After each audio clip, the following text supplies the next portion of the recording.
لما تنزل قول الله جل في علاه على النبي صلى الله عليه وسلم: فخلف من بعدهم خلف أضاعوا الصلاة واتبعوا الشهوات فسوف يلقون غيا. يقول النبي صلى الله عليه وسلم باكيا، يقول: يا جبريل تضيع أمتي الصلاة؟ يا جبريل تضيع أمتي الصلاة؟ قال: يا محمد يأتي أقوام من أمتك يبيعون دينهم كله بعرض من الدنيا قليل.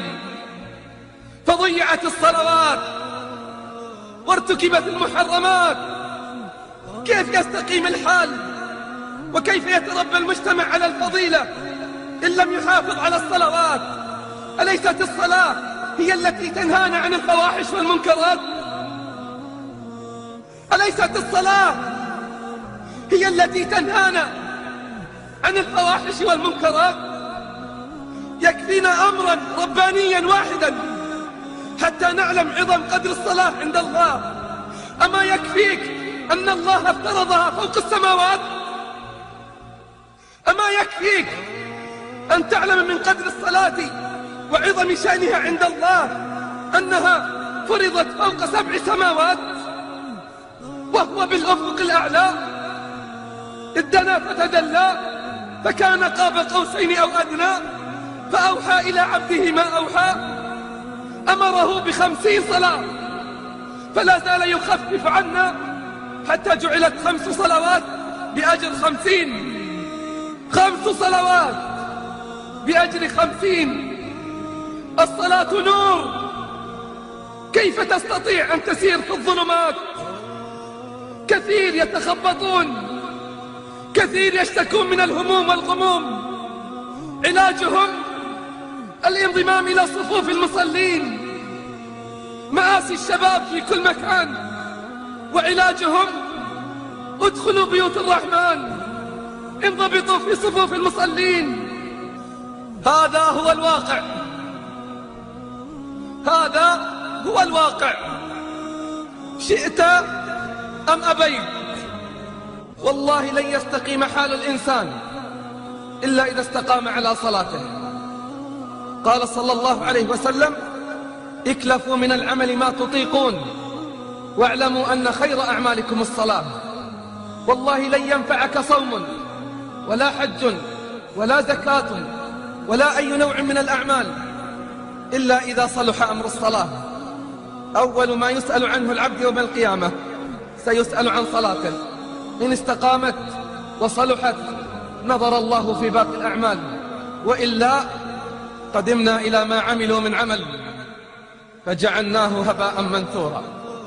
قسم لا يركع ولا يسجد وهم كثير، وهم كثير، امتلأت بهم البيوت وانتشروا في الطرقات، تراهم في المجمعات وأوقات الصلوات يغدون ويروحون كأن الأمر لا يعنيهم. قسم آخر هم أيضا كثير، يقدمون ويؤخرون، ينامون ويتكاسلون، يلعبون ويلهون. إن استيقظ من نومه صلى، إن انتهى من لعبه صلى، إن انتهى من أكله وشربه صلى. تناسوا أن الله قال: فويل للمصلين الذين هم عن صلاتهم ساهون. تناسوا أن الله قال: لا تلهكم أموالكم ولا أولادكم عن ذكر الله ومن يفعل ذلك فأولئك هم الخاسرون. تناسوا أن الله قال: إن الصلاة كانت على المؤمنين كتابا موقوتا. قال صلى الله عليه وسلم: ولا زال أقوام يتأخرون حتى يؤخرهم الله. لا زال أقوام يتأخرون حتى يؤخرهم الله. فقسم لا يركع ولا يسجد، وقسم يقدم ويؤخر ويتهاول ويتكاسل، وهم كثير.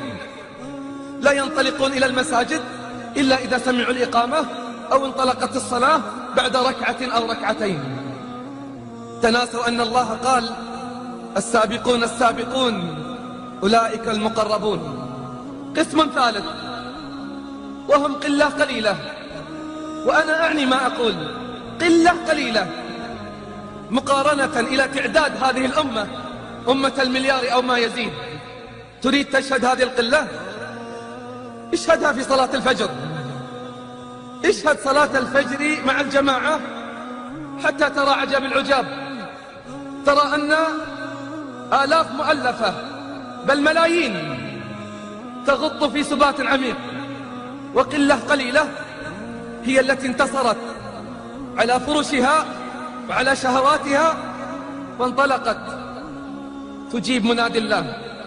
ينطلق أذان الفجر في 4:07.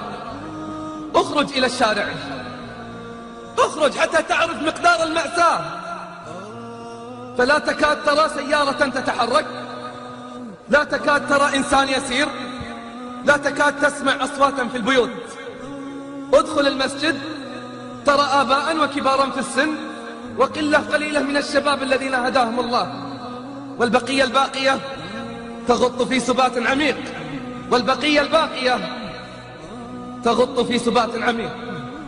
ثم اخرج بعد صلاة الفجر بساعة، ثم اخرج بعد صلاة الفجر بساعة وانظر إلى الناس قد ملأوا الطرقات والتقاطعات وانتشروا في مناكب الأرض يطلبون الدنيا، ما كأن الله قبلها بساعة ناداهم مناديه: الصلاة خير من النوم.